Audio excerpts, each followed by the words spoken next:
Hello everyone, आपका एक बार फिर से इस चैनल में स्वागत है। आज हम आपको लेसन 7 के अंतर्गत टॉपिक प्रतिरक्षा या इम्यूनिटी क्या होती है के बारे में बताएंगे। यह लेसन जो है मानव रोग एवं स्वास्थ्य से संबंधित है और इस लेसन के अंतर्गत आप जो है प्रतिरक्षा तंत्र क्या होता है और प्रतिरक्षा तंत्र के प्रकार के बारे में जानेंगे। तो आइए हम वीडियो को स्टार्ट करते हैं। सबसे पहले आप जो है इम्यूनिटी क्या होती है या प्रतिरक्षा क्या होती है इसके बारे में जानेंगे। तो आप लोगों ने कहते हुए सुना होगा किसी को कि आपके शरीर का प्रतिरक्षा तंत्र बहुत ही मजबूत है या इम्यूनिटी पावर बहुत अच्छा है। तो ये इम्यूनिटी पावर क्या होता है? प्रत्येक जंतु के शरीर में जो रोगाणुओं से लड़ने की जो क्षमता होती है, प्रत्येक जंतु या जीव के शरीर में जो रोगाणुओं से लड़ने की जो क्षमता होती है वह क्षमता ही जो है प्रतिरक्षा कहलाती है। तो ये रोगाणु क्या होते हैं? तो रोगाणु वे एजेंट होते हैं जो रोगों को फैलाने का काम करते हैं। रोगाणु क्या है? रोगाणु जो होते हैं एक प्रकार के कारक होते हैं जो किसी भी रोग को फैलाने का काम करते हैं। तो किसी जीव के शरीर में या हमारे शरीर में इन रोगाणुओं से लड़ने की जो क्षमता पाई जाती है वह क्षमता ही जो है प्रतिरक्षा या प्रतिरोधकता कहलाती है। जीव विज्ञान की वह शाखा जिसके अंतर्गत प्रतिरोधकता या प्रतिरक्षा का अध्ययन किया जाता है प्रतिरक्षा विज्ञान कहलाती है। क्या कहलाती है? प्रतिरक्षा विज्ञान। तो प्रतिरक्षा विज्ञान क्या है? जीव विज्ञान की वह शाखा जिसके अंतर्गत प्रतिरोधकता या प्रतिरक्षा का अध्ययन किया जाता है। विज्ञान की वो शाखा जो है प्रतिरक्षा विज्ञान कहलाती है। अब हम प्रतिरक्षा तंत्र के बारे में जानेंगे। इम्यूनिटी सिस्टम क्या होता है? उससे पहले हम आपको बता दें कि जो प्रतिरक्षा तंत्र होता है उसकी अवधारणा जो है सबसे पहले एडवर्ड जेनर ने रखी थी। इसीलिए इन्हें जो है प्रतिरक्षा विज्ञान का जनक भी कहा जाता है। और सबसे पहला टीका जो है का विकास जो है एडवर्ड जेनर ने ही किया था। इसलिए टीकाकरण के जनक भी एडवर्ड जेनर को ही कहा जाता है। तो प्रतिरक्षा तंत्र का खोज किसने की थी? प्रतिरक्षा तंत्र की खोज एडवर्ड जेनर या प्रतिरक्षा विज्ञान के जनक भी एडवर्ड जेनर को ही कहा जाता है और टीकाकरण का जनक भी एडवर्ड जेनर को कहा जाता है। अब हम जो है प्रतिरक्षा के बारे में जानते हैं कि प्रतिरक्षा तंत्र जो है शरीर में किस तरह से कार्य करता है। देखिए, मानव जो शरीर होता है या जो हमारा शरीर होता है उसमें जो है प्रतिरक्षा का विकास जो होता है श्वेत रुधिर कणिकाओं की जो लिम्फोसाइट कोशिकाएं होती हैं उनके द्वारा किया जाता है। और ये लिम्फोसाइट कोशिकाएं बी और टी कोशिकाएं होती हैं। इन्हीं के द्वारा जो है मानव शरीर में प्रतिरक्षा जो है उत्पन्न की जाती है। किसी भी एंटीजन के प्रति जो है प्रतिरक्षों के निर्माण करने की जो प्रक्रिया है वो जो है प्रतिरक्षा कहलाती है। तो ये जो लिम्फोसाइट कोशिकाएं होती हैं जो हमारे रक्त में पाई जाती हैं, लिम्फोसाइट बी और टी कोशिकाएं, इन्हीं के द्वारा जो है मानव शरीर में क्या है प्रतिरक्षा जो है उत्पन्न की जाती है। वास्तव में बी और टी कोशिकाएं जो है प्रेरित होकर के कुछ जो है प्रतिजनों के पद जो है प्रेरित होकर क्या करते हैं, बहुत सी जो है प्रभावी और याददाश्त कोशिकाएं बनाती हैं। मतलब यही बी और टी लिम्फोसाइट कोशिकाएं जो होती हैं प्रेरित होकर के दो प्रकार की कोशिकाएं बनाती है। एक इसमें होती है प्रभावी कोशिका, दूसरी होती है याददाश्त कोशिका जिसे हम मेमोरी कोशिका कहते हैं। इनमें जो प्रभावी कोशिका होती है वह जो भी बाहर से आक्रमण करने वाला प्रतिजन होता है उसको जो है नष्ट करने का काम करती है। तो इसमें जो प्रभावी कोशिका क्या करती है? प्रभावी कोशिका जो है जो बाहर से आक्रमण करने वाला शरीर के ऊपर कोई भी प्रतिजन होता है उस प्रतिजन को नष्ट करने का काम जो है ये जो है प्रभावी कोशिका करती है। जबकि याददाश्त कोशिकाएं जो है दूसरे संक्रमण के समय फिर से प्रभावी और अप्रभावी कोशिकाओं का निर्माण करती हैं और प्रभावी कोशिकाएं केवल कुछ समय तक ही जीवित रहती हैं। जब एक बार किसी जंतु में जो है कोई रोग हो जाता है तो उस समय जो है उसमें उस रोग के प्रति जो है प्रतिरक्षों का निर्माण होता है। तो भविष्य में यदि दोबारा वह रोग जो है उस जीव में आता है तो उसकी जो याददाश्त कोशिकाएं होती हैं वो दूसरे संक्रमण के समय जो है फिर से जो क्या करती हैं, प्रभावी और अप्रभावी कोशिकाओं का निर्माण करती हैं। और ये प्रभावी कोशिकाएं जो है फिर से जो है उन एंटीजनों के प्रति जो है प्रतिरक्षा उत्पन्न कर देती हैं, अर्थात उनको क्या करती हैं, निष्क्रिय कर देती हैं।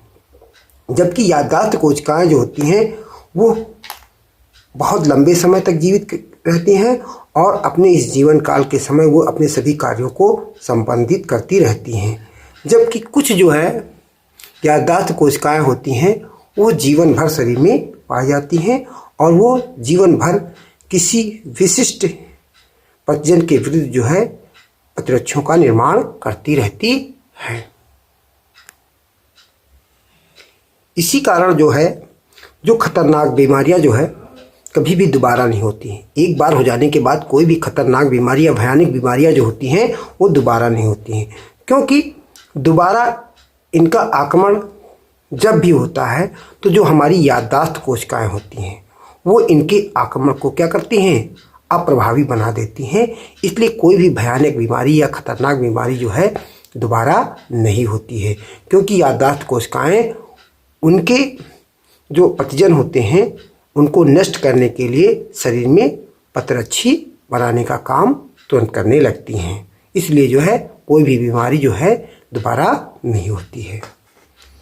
हमारे शरीर में जो याददाश्त कोशिकाएं होती हैं ये मुख्य तौर पर जो है प्लीहा और लसिका गांठों में संचित रहती हैं। हमारे शरीर में जो याददाश्त कोशिकाएं या मेमोरी कोशिकाएं होती हैं मुख्य रूप से कहाँ पे संचित रहती हैं, वो मुख्य रूप से प्लीहा और लसिका गांठों में संरक्षित रहती हैं। लसिका को जो है हम आरबीसी का कब्रिस्तान भी कहते हैं, इसको भी आपको याद रखना है। प्लीहा को क्या कहते हैं, आरबीसी का कब्रिस्तान कहा जाता है। जब कोई बीमारी एक बार हो जाती है जिससे शरीर में प्रतिरक्षा क्या होती है, विकसित हो जाती है, जिसके कारण यह बीमारी दोबारा नहीं होती है, क्योंकि उस बीमारी के प्रति जो है शरीर में प्रतिरक्षों का निर्माण हो जाता है। इस प्रकार की जो प्रतिरक्षा होती है तो हम जो है उपार्जित या सक्रिय प्रतिरक्षा कहते हैं। एक बीमारी पहले कभी हो गई तो वो दोबारा नहीं होगी, क्योंकि उस बीमारी के प्रति जो है हमारे शरीर में प्रतिरक्षों का निर्माण हो जाता है। इसलिए ऐसी जो प्रतिरक्षा होती है उसको हम सक्रिय प्रतिरक्षा कहते हैं। अब हम जो है यहाँ पर जो है प्रतिरक्षा के प्रकार जानेंगे, टाइप्स ऑफ इम्यूनिटी। इम्यूनिटी जो होती है मुख्यतः या प्रतिरक्षा कितने प्रकार की होती है, दो प्रकार की होती है। एक सहज प्रतिरक्षा जिसे हम जन्मजात प्रतिरक्षा या स्वाभाविक प्रतिरक्षा कहते हैं, इसी को हम अंग्रेजी में इन्नेट इम्यूनिटी कहते हैं।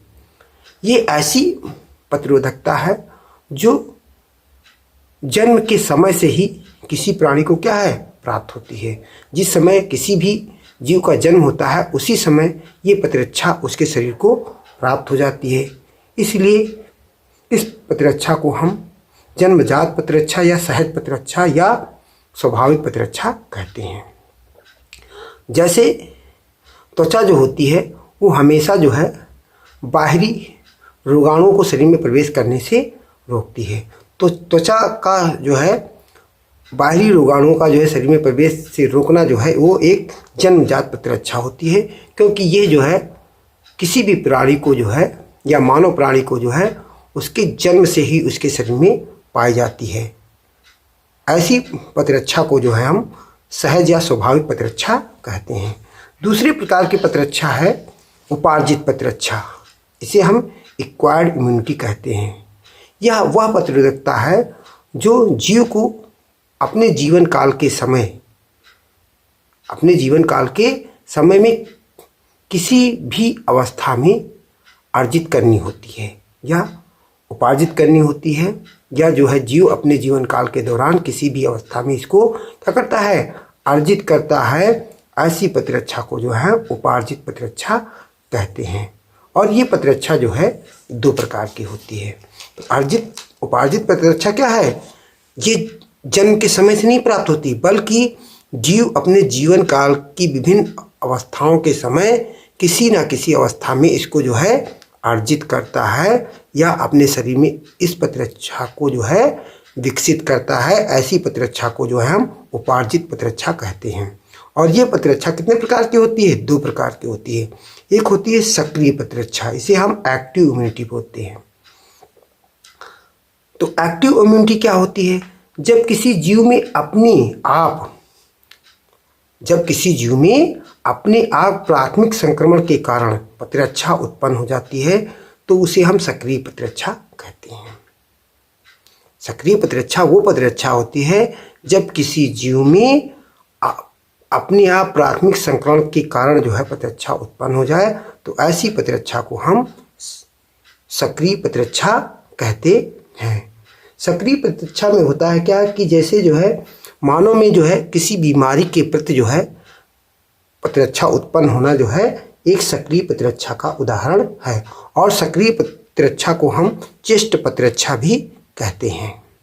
अब हम जो है दूसरे प्रकार की उपार्जित प्रतिरक्षा को जानते हैं। उपार्जित प्रतिरक्षा का अगला प्रकार है निष्क्रिय प्रतिरक्षा या इसे हम पैसिव इम्यूनिटी बोलते हैं और इसे जो है अक्रिय प्रतिरक्षा के नाम से भी हम जानते हैं।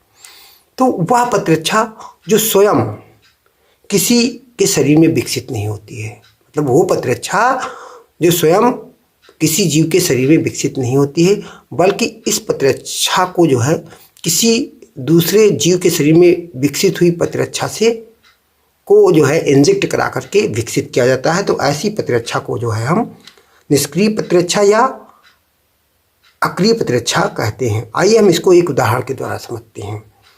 किसी व्यक्ति में कुत्ते के विषाणु को क्या कहते हैं? रेबीज कहते हैं। किसी व्यक्ति में कुत्ते के विषाणु का क्या होता है? संक्रमण हो जाता है। तो उसका शरीर प्रतिरक्षा के प्रतिरक्षों को पैदा करता है लेकिन वो पर्याप्त नहीं होती है। ऐसी स्थिति में इसे दूसरी जंतुओं में बनने वाली प्रतिरक्षा को इंजेक्ट करके उसमें प्रतिरक्षा को उत्पन्न करके उसकी रक्षा करते हैं। कहने का मतलब यह है कि माना कि किसी व्यक्ति का जो शरीर है वो रेबीज विषाणु से जो है संक्रमित हो जा गया है, लेकिन रेबीज विषाणु की प्रति जो है जो प्रतिरक्षाएं उसके शरीर में बनती हैं वो उसके लिए जो है काफ़ी नहीं है, वो उसकी रक्षा नहीं कर पाती हैं। तो उसकी रक्षा करने के लिए जो क्या करते हैं, किसी दूसरे जीव में जो है विकसित हो रही प्रतिरक्षा को जो है हम उसके शरीर में इंजेक्शन के माध्यम से, किसके माध्यम से? इंजेक्शन के माध्यम से या टीकाकरण के माध्यम से जो है उसमें इंटर करा देते हैं, तो जिससे जो है उसके शरीर में जो है उस संक्रमण के प्रति जो है प्रतिरक्षा जो है सक्रिय हो जाती है। ऐसी प्रतिरक्षा को हम जो है निष्क्रिय प्रतिरक्षा या अक्रिय प्रतिरक्षा कहते हैं। कहने का मतलब है स्वयं उसके शरीर की प्रतिरक्षा जो है इसके निष्क्रिय होती है, जबकि किसी अन्य जीव के शरीर में विकसित प्रतिरक्षा को जब हम उसमें जो है एंट्री करा देते हैं तो उसके शरीर में जो है प्रतिरक्षा जो है एक्टिव हो जाती है। तो ऐसे प्रतिरक्षा को हम निष्क्रिय प्रतिरक्षा कहते हैं। आशा करते हैं कि आप सबको मेरा वीडियो पसंद आया होगा। आप मेरे वीडियो को लाइक करें और यदि आप चैनल पर पहली बार आए हैं तो मेरे चैनल को सब्सक्राइब करना ना भूलें।